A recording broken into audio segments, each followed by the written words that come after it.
Okay. Should I talk to you or talk to the camera? I usually... Hello? Today we are with a real dog trainer. Not that there are, well, I mean there are fake dog trainers, but this is a fantastic dog trainer who helped me with my first service dog. And so I wanted to introduce Joellen.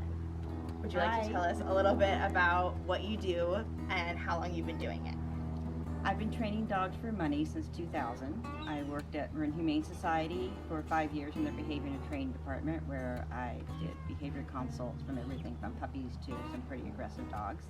I taught classes from puppy classes up through advanced classes in agility.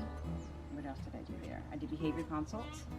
I also assessed shelter dogs for adoptability. So I was the one that said this dog should be adopted, or perhaps this dog is not a candidate. And then from there, when I had shoulder surgery, I decided it was nice not commuting to Nevada and opened up my own business. Called it Diamonds in the Rough. And started out with just dog training and behavior consulting, and then expanded into service dogs and called that No Limit Service Dog Training. And we'll add just the links in the descriptions to websites and everything else. So if you guys want to get in contact, if you're in the area and you're looking for some help with some dog training, this is the woman to ask for help. So what we do want to talk about today, though, is service dogs. So they're kind of, give us like the rundown of like 3 ways that people train service dogs or get a service dog. So people can get service dogs either from organizations such as Canine Companions for Independence.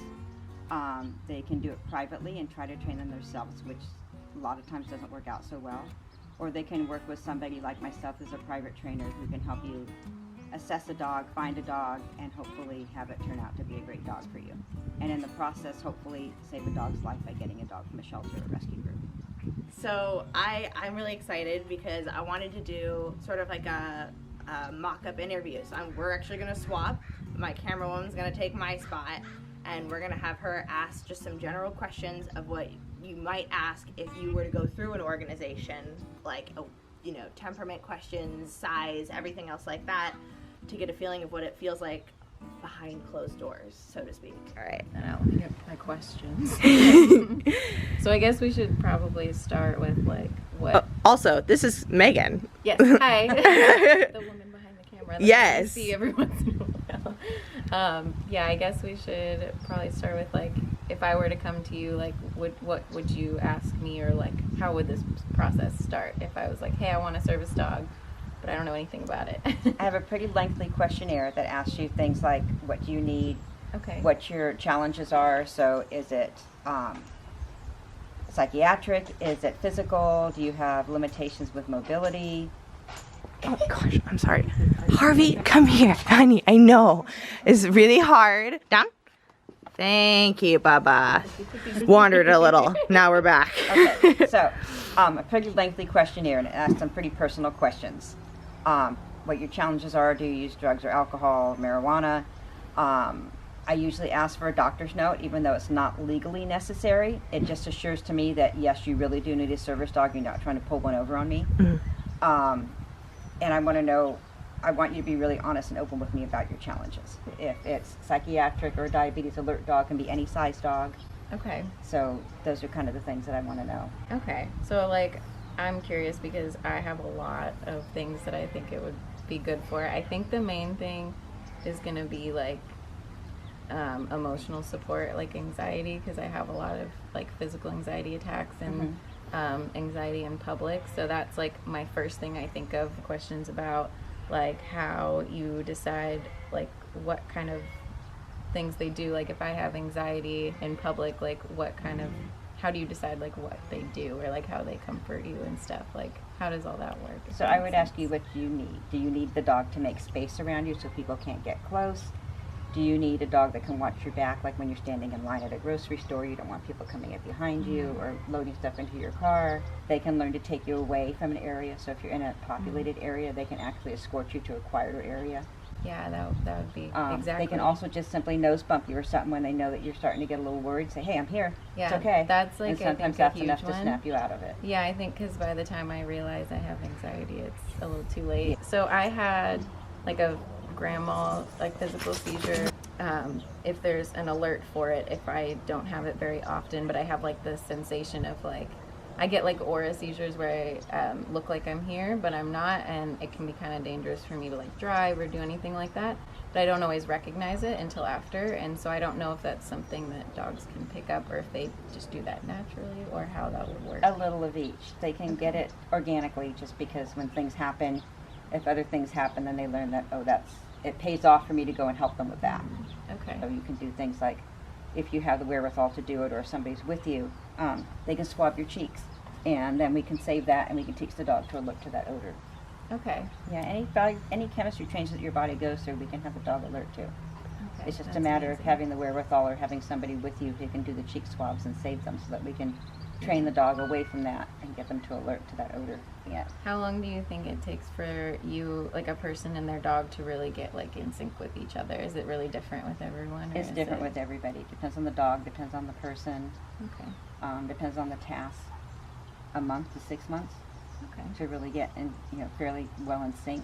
Yeah. Training tasks and having being really reliable, probably more than that, especially for more difficult tasks. Yeah. Would you like to show us like one of your prospects that you have been working with in the past? Sure. I can show you Shasta. He hasn't been worked with in about 1.5 years because of personal reasons that Yeah. I'm in personal life, but I can go get him. Yeah. Yeah. Awesome. Do you want me to swap and I can give you Harvey and you can crate Harvey and then... What do you think? I like her. She's so sweet. Isn't she honestly like the sweetest person? I'm I like, love can her you so start much. now?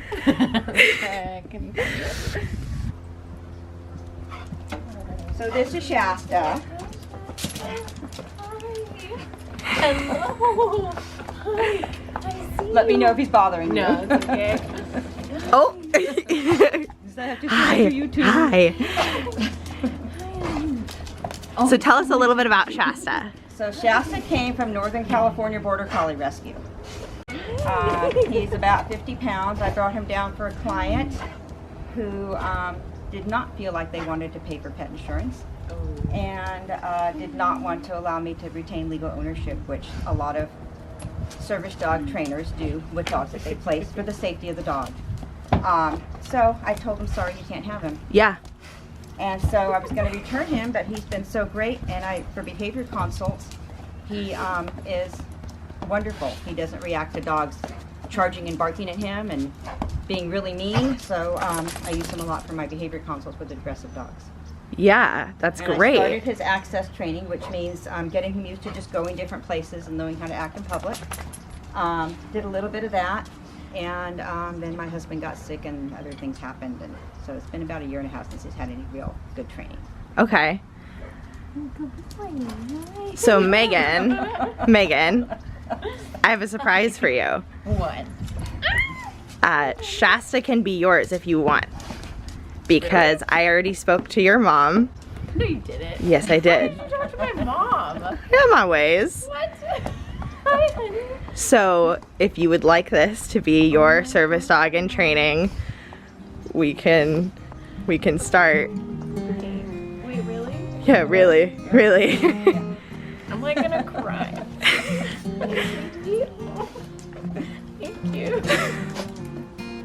We just Wait, how need did that to do happen? all the paperwork and stuff before he can actually go home with you. But, How would you amazing? but if you would like it, he can make it work. Oh my god, he's so cute. This is like what I pictured. Oh my god. This is one of his favorite things to do. So he's going to be really, really good at deep pressure therapy. Oh yeah, that would be amazing. Oh my gosh. Wait, okay, so then now what? I already talked to your parents about the pet insurance and the food, and your mom is willing to cover it. What? Really? Mhm. What? So, yeah. So this is one of the things that he learned to do, is when everybody is quiet, sitting still, for him to just chill. So. He's a good boy. Crazy. I like don't even know what to say. Well, he's been waiting for a service dog home. And I've had a couple of people that have, offered him to, not necessarily a service dog, but as a pet. And friends, people that I know, and they weren't ready. So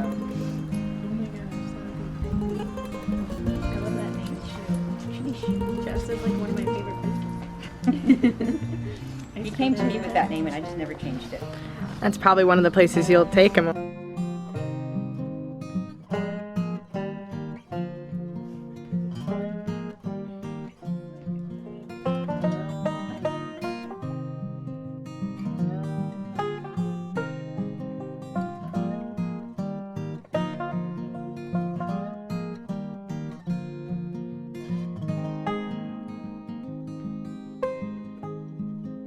Do you know how hard it was to keep this secret from you? Like, Sarah's not good at keeping secrets. She's excited.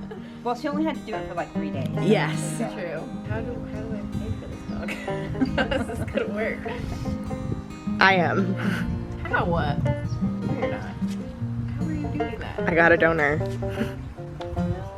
How do you do that? This is crazy.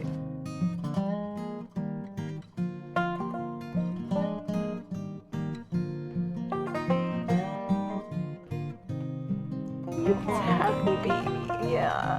Look at. Is that your mommy? Is it gonna be your mommy? I guess you want coming out with me forever. All right. I'm like,